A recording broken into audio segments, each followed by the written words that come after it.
A-Fest.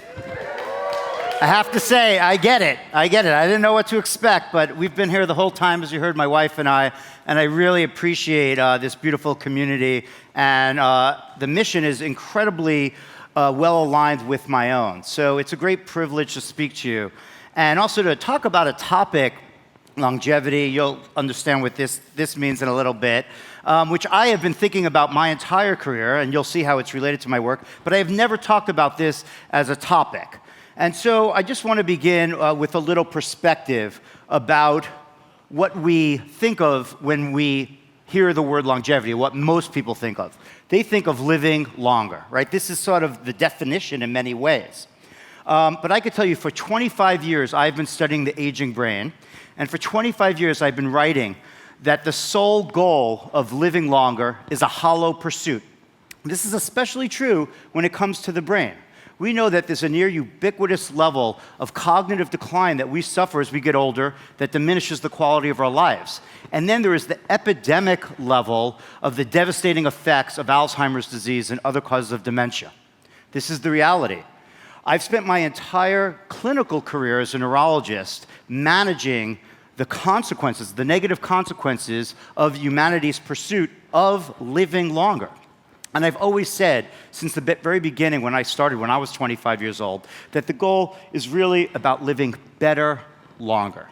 Now, in preparation for this talk, as you heard, I decided to push out of my comfort zone and not give you my standard spiel, but ask some seniors in my life, mentors, friends that I have that are in their 70s, what longevity means to them, because maybe it's not just about this. And I found out that that was true. They didn't actually talk a lot about longer. Matter of fact, longer never came up. They didn't really talk about better. What they talked about was now, which surprised me.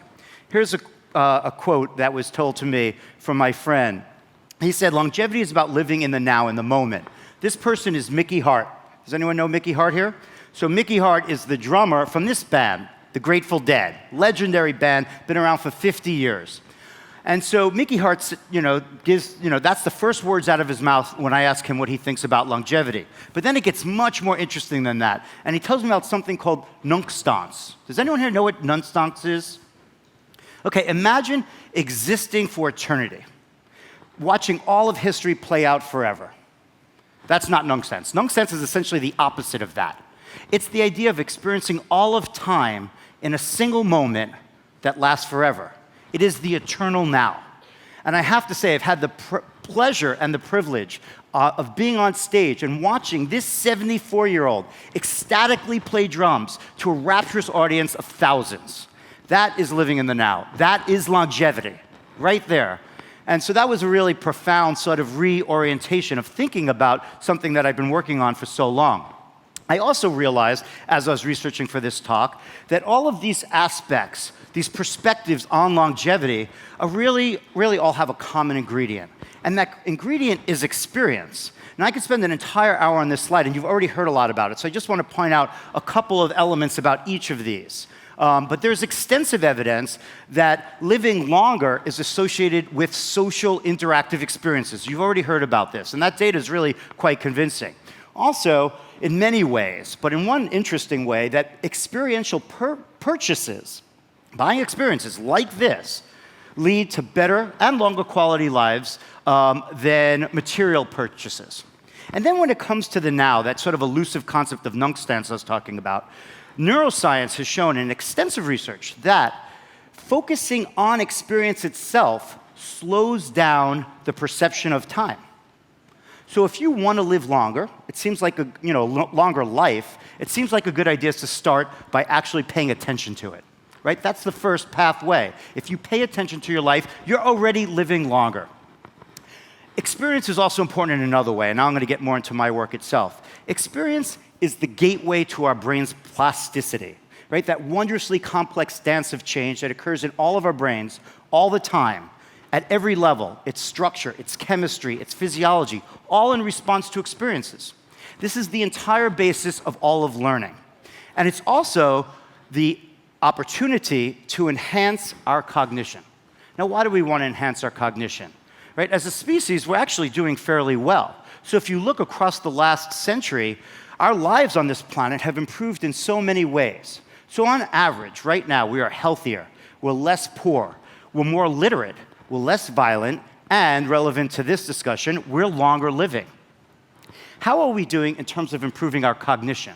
And I want to be clear here. When I say cognition, I'm not talking about information or knowledge or skills. I'm talking about the core of what makes us human. How our brains interact with our environment, how we perceive the world around us, integrate that information through thinking and feeling, and then respond to it. The abilities of attention, perception, memory, decision-making, reasoning, imagination, creativity, emotional and aggression regulation, and then empathy, compassion, wisdom. In those regards, we are actually tragically lacking. So much so that I would say that we're experiencing a crisis right now, a crisis of our minds, what I call a cognition crisis. We know that anxiety, depression, deficits of attention and memory inflict 100 billion people across this planet right now, with economic costs in the trillions. Even if you look outside of the medical domain and look in other aspects of cognition, we see that creativity is declining in children, an increase in things like narcissism. So we're at a very critical point right now where we're not, I would say, evolving our minds along with how we've been evolving other things like technology. And I would put the goal of enhancing cognition as a big, grand global challenge, right up there with the other pressing global priorities. Because if we can't learn to sustain our attention better and to make wiser, more creative, more future-oriented decisions that prioritize others rather than ourselves, we'll never, ever manage other complex time-delayed crises like those affecting our climate. So it's critical that we think about how to enhance our cognition. One opportunity, the one that I'm exploring, is technology. Now, before I tell you about all the promise I see in using technology as a tool to enhance our cognition, I do have to pause and tell you that technology has challenged our brains in very, very many fundamental ways. So I wrote a book last year called The Distracted Mind: Ancient Brains in a High-Tech World. I'm not going to be talking to you about this at all today, but it is an evolutionary perspective on the strengths and weaknesses of the human brain and how technology hasn't created a lot of the challenges that we face, but it has certainly aggravated it.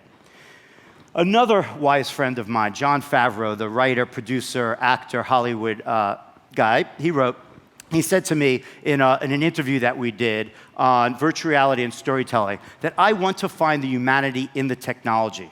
And this is actually a really important conversation that's going on in Silicon Valley right now. How do we think from the very earliest stages? It doesn't mean you can't make profit as a company, but how do you think about developing technologies that enhance what makes us human, not diminish us?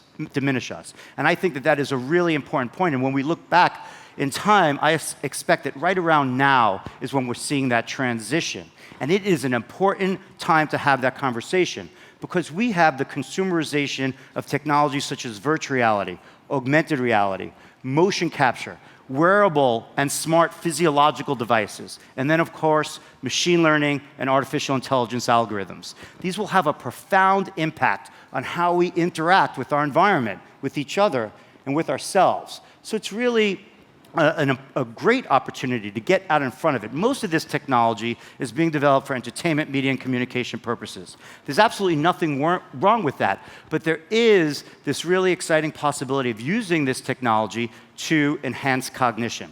And that's what I want to tell you a little bit more details about. For the last decade, I've been thinking, how can we create new technologies or leverage existing ones to enhance our cognition, refine our behavior, and ultimately to elevate our minds so that we can live longer, better lives in the now.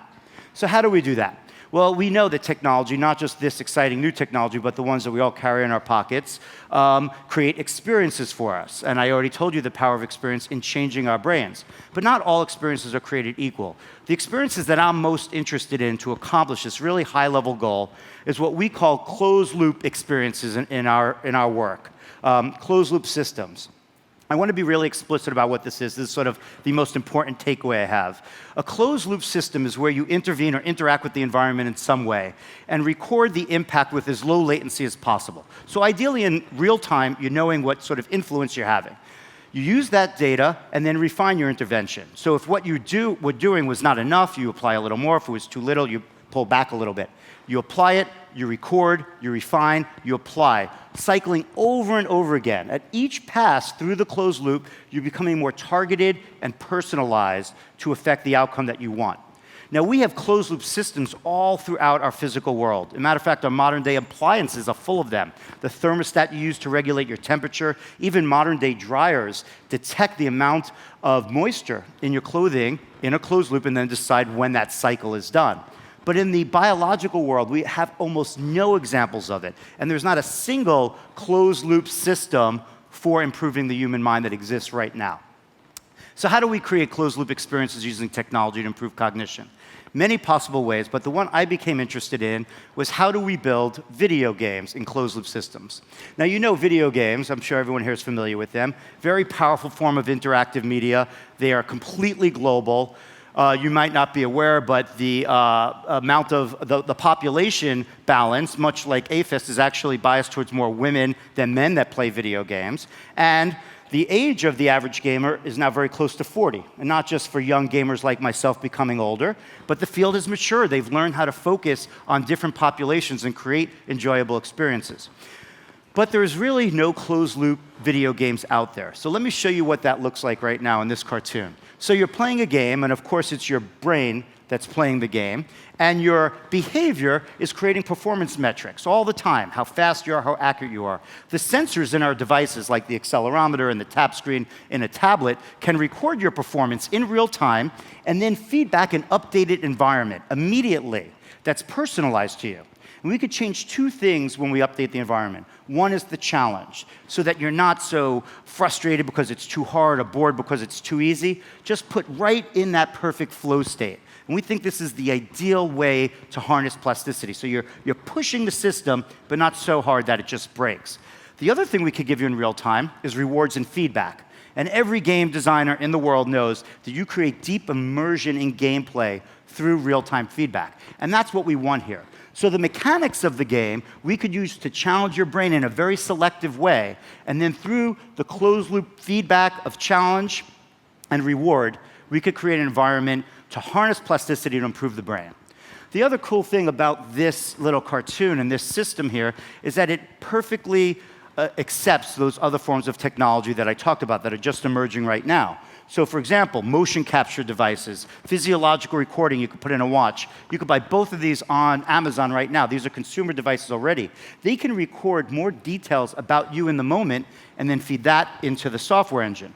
Likewise, we could use tools like augmented and virtual reality to create even more real-world immersive experiences that we think will also generate greater change. And we could wrap this all together with the advances that are occurring in machine learning and other AI systems to create a truly integrated multimodal closed-loop system. This does not exist right now, but this is the very near future, and I think will show it's a powerful way of improving the brain function of people who are healthy, as part of education, as part of wellness, people of any age, and as a new approach to medicine. So what better use can there be for AI, which is needed to manage this complex closed-loop system, than to promote HI, right? Artificial intelligence to improve human intelligence. I think that is the most important thing we could do with all this amazing new technology. All right, let's step a little further into the story by telling you my first foray into this world, which occurred a decade ago. 2008, I had the idea of building a closed-loop video game to improve what we call cognitive control abilities in older adults. So for decades, I've been studying aging. I know, and we all know in the field, that as we get older, our attention, our working memory, holding information in mind for a short period of time, our ability to multitask declines as we get older.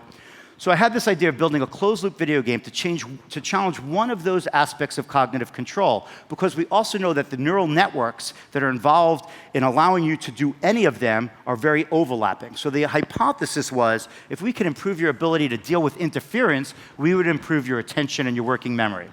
And so I reached out to friends of mine in the video game world. We didn't have the capabilities at our laboratory at UCSF to build a video game, and we created NeuroRacer, friends from LucasArts. This is what NeuroRacer looks like. You're driving a car along a road, trying to maintain your position up, down, left, right, keeping your car in that sweet spot, and then you respond as rapidly and accurately to signs, like that green circle, but not green pentagons, not green circles, not green pentagons, which are very hard not to respond to. So what's going on there is that we have two independent closed-loop systems that are running on adaptive staircase algorithms. That means that as you drive the car and as you do the sign task and get better and better, they get harder and harder. Now, if you were to play this, you would really trade off between these tasks, even if you didn't know you were doing it. It's very hard, virtually impossible for our brain to actually parallel process two attention-demanding tasks like those. So what we did, because we want you to try to push your brain to do that, not because we want to make you better at texting and driving, let's say, but we think that it will have benefits on other abilities that use the same networks. We simply tether across them with a reward cycle. That means that you do not level up in NeuroRacer unless you get better at both driving and the sign task as you move from session to session. And one thing we learned is that everyone, including 90-year-olds, want to level up in video games. It's just an innate part of being a human. And so we take advantage of that, capitalize on that desire to improve. And that's what NeuroRacer looks like. All right, I'm not going to show a lot of data, but I do have to show just one data piece of a slide here. So what we wanted to show is that we could use this video game as both a cognitive and neural diagnostic in addition to a tool to improve cognition. So what you're looking at here is multitasking performance on NeuroRacer itself. The red line means that you multitask perfectly. You could do that sign task just as well when you do it alone compared to when you're driving at the same time. The first thing we asked is what happens across the lifespan. We do not have data on how multitasking changes across the lifespan. Now, at least in San Francisco, 20-year-olds are convinced that they are multitasking masters, right? They practice it all day long. They're going to get a complete 0%. They have no multitasking cost that they suffer. But that's not true. We find there's a 27% decrement in performance in 20-year-olds. Now, we already know through dozens of research papers that we published that once we hit our 70s and 80s, our multitasking ability is significantly reduced to that of 20-year-olds. What we didn't know is what happens in the middle. Do you just maintain at this plateau only to plummet in one tragic year when you're 69? Or as our data shows, do you plummet every tragic year of your life? So that's the reality. These types of abilities like multitasking, like selective attention, like processing speed in general, resistance of distraction, are actually not preserved throughout our lives. They really hit a pinnacle. If you look at 12-year-olds, they sort of look like 40-year-olds. It goes up, and then it declines. You actually don't have very long time at this plateau. So who here is 23 years old? 22, 23? Okay, you enjoy yourself right now. You're really at the pinnacle of this mountain. Okay, the other thing we did, and I'm not showing you this data, is that we recorded brain activity during gameplay. And we showed that neural networks involving the prefrontal cortex, the most evolved part of our brain, are responsible for this decline. We then did the intervention study where we had older adults play NeuroRacer for 1 month, brought them back into the lab. So that was 1 hour a day, 3 days a week for 4 weeks. They come back into the lab and we see what happens. And this is what we find. They multitask way better on the game after just 12 hours of engagement, even exceeding that of 20-year-olds. And we show that their prefrontal cortex networks are much more robust. They activate earlier. They have a larger network of the brain that's involved in it. But most importantly, we confirmed our hypothesis. We show that these older adults pay better attention on very different tasks from after to before, actually holding faces in mind, which is nowhere part of the game, and their memory and their ability to sustain their attention on very boring tasks also improve. A control group that also played NeuroRacer, but in single tasking mode, they didn't show any benefits. It wasn't just 12 hours of gameplay. The active ingredient here was this interference challenge. And so we published this at the end of 2013 in this journal, Nature. It was the cover of the journal in September 2013. This is like being on Rolling Stone magazine cover for us scientists. And we show here that we can work with professionals in another industry, video game professionals, to create an entirely new type of interactive experience, which neither group could do alone, and then do very careful, well-controlled study to show that we could lead to this type of improvement that we also show sustained 6 months later. Now, we'll never move technology from the entertainment world into medicine and education unless we do this type of approach. High-level tech development coupled with high-level research. And so where do we go from here? Well, my laboratory at UCSF transformed. No one wanted to do standard basic cognitive neuroscience anymore. We all want to do this type of what we call translational neuroscience, where our primary goal is to improve people's lives, both through new types of assessments and new types of treatments using technology. So we say that our mission is bridging that gap that exists between technology, and I'm talking about non-invasive consumer-facing technologies, and neuroscience. Now, I don't have time to, usually I could give an hour talk on all that we do at Neuroscape, including the type of assessments that we create, the mobile brain recordings, the brain stimulation work that we do. But I just want to just mention all these new experiential treatments that we've created. So for the last 5 years, we've been building these: Body Brain Trainer, Engage, Rhythmicity, Virtual Tension, Labyrinth, Metatrain. The world has not seen any of these yet, but we've been building them. These are interactive experiences. All of them, we bring on high levels of art, music, story, and reward. They all target different aspects of cognition, and they take lessons that already exist in the world. So we have meditation-inspired video games, those that bring in elements of rhythm and music, physical fitness. And then we use all those other tools, from virtual reality to motion capture to physiological recording playing into gameplay. Now, as excited as we are about all of these, where we think we will ultimately have the biggest impact on improving the function of our minds is when we stop building silos around each of them, as we've done in the drug world, but look at how they interact together. And that's something we're very excited about. We call it Neuro CrossFit training. And so here is our vision of the future. You get a personalized assessment that will give you a set of these treatments that will start personalized because we targeted them for you and then change in a closed loop over time. And so now that we've built them, we're doing very, very deep dive studies into figuring out how they work, who they work best in, before anybody sees them, before we pass them out into the world. And so if you were in one of our studies, you would get an MRI, an EEG, stress testing, cognitive testing, mood evaluation. We do blood work looking at hormone levels, telomere length, inflammatory markers. Anything that we believe can change before and after an interactive experiential treatment like this, we record. And those are done as randomized, double-blinded controlled trials. So that's another advance that we've made, is moving our methodology into the world that's accepted by regulators and physicians and practitioners of how they think about treatments. And so that's something that we're quite excited about.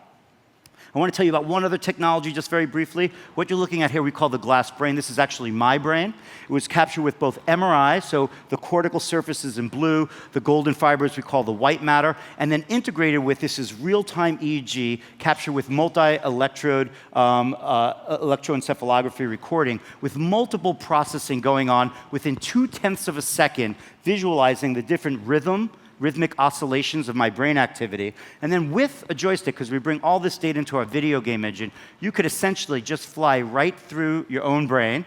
If you happen to be the one wearing the EEG cap, it's quite surreal to watch your brain watching itself. But this is the type of technology that we're now developing, moving beyond the proof of concept stage to say, can we have new real-time diagnostics of how brains are functioning? We actually have a virtual reality version of this. We almost brought this on this trip. Joe does a pretty cool demo of this, where you can, for example, as a therapist, see someone else's brain while they're in an interactive experience, and then with a virtual dashboard, push on the challenges, then fly over to their prefrontal cortex, see how it's responding. I don't know if this will happen enough, but it is an interesting idea, not really so far out of our technical capabilities. But where we're spending our most time with the glass brain is to feed neural data during gameplay into the game engine itself. Now the game is not just giving you challenges or feedback based upon your performance metrics, like how fast or accurate you are, it's doing it based upon how your brain is processing information. So using machine learning, if there's a deficit that is noticed, it could give you rewards and challenges based upon that. We think this is going to be like a surgical approach, like a gamma knife of taking this technology and using it to refine and improve performance and cognition in general. We also have studies using this type of data to feed in and guide the stimulation parameters on transcranial alternating current stimulation. That's a very fancy way of saying that we stimulate your brain with electrical currents. We actually have 2 papers and a third on its way showing that we can accelerate the learning curve on a game by stimulating your brain electrically, non-invasively, with a current you can't even really feel. Pretty crazy stuff. But if you have a traumatic brain injury, right now there's really nothing that we do for you. In the future, you could imagine a personalized treatment like this, coupled with the type of new approach to neurofeedback I described, and brain stimulation that accelerates the plasticity. So completely new types of medicines. Raging against aging. Why do I say that? Well, you know, getting healthier older is an active process. We don't have magic pills. Here's one of our older participants, a 70-year-old, playing Body Brain Trainer. I just love this. I mean, this is like, I could literally watch this all day on just a short loop. So what happens in Body Brain Trainer is that you respond to cognitive challenges, but motion capture is sensing the movement of your body. This gentleman is also wearing a heart rate monitor. So in addition to the game challenging him cognitively right at his sweet spot, it's also moving the demands, his physical demands based on his heart rate. So if his heart rate is below goal, the game just automatically in real time increases the amplitude of his movements, driving his heart rate up. If it's too high, it just pulls it down. So this is just a little video I haven't showed before of what sort of goes on at our laboratory when we're doing experiments. I know there's a lot of entrepreneurs, CEOs, business people in the room, so I'm going to conclude by telling you about two companies that I've started. One is pretty far along. We just finished our Series C funding. The other, we just finished our seed funding. But it's both in this domain. So everything I told you about are research projects from our laboratory. Unfortunately, none of it is available yet. I know that question will be coming up. But we are very rapidly trying to move this technology and this science from our research center at UCSF into the real world. And so two companies, Akili. This is our longer-standing company, started in 2008. I'm a co-founder, started also with friends from the video game industry, including those folks that helped us build NeuroRacer from LucasArts. And Akili is a very interesting company. Also, you cannot buy any of Akili's products yet. This is sort of a polarizing part of the talk. So what Akili is doing, they licensed the first patent that I filed behind our first game, NeuroRacer, right? We now have 8 patents. You can't actually write a patent about a video game, but you can patent the underlying methodology, what we consider the game engine. And so I'm the inventor. My university is the owner. That's sort of our relationship.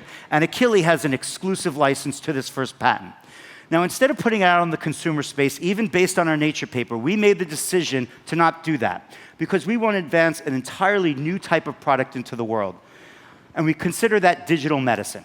So right now, we have pharmaceutical medicines that deliver molecular treatments, right? We've been doing that for 60 years. Our entire mental health care system is based upon that approach. As a matter of fact, some people, you can ask them what medicine is, and they will say drugs. That is not true. That is some really very clever, long-standing marketing. Right? A medicine is an approach to improve your health, and it could be anything. So these digital medicines are now going through multiple clinical trials, phase 1, phase 2, and now phase 3 trials to determine, can we have a positive clinical benefit on individuals suffering from all of these different conditions.